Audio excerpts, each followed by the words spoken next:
আসসালামু আলাইকুম হুজুর। ভালো আছেননি? ভাবি ভালো আছেনি?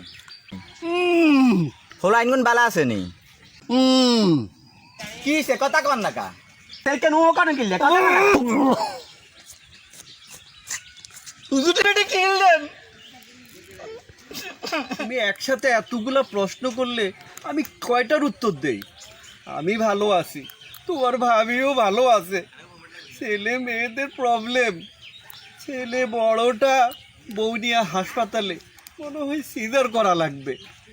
মেয়েটা কলেজে যায় আসে টিং টিং করে। ছোট ছেলেটা রাস্তায় রাস্তায় হাঁটে আর মেয়ে দেখলে গান গায়। সুবহানাল্লাহ, সুবহানাল্লাহ। আস্তাগফিরুল্লাহ।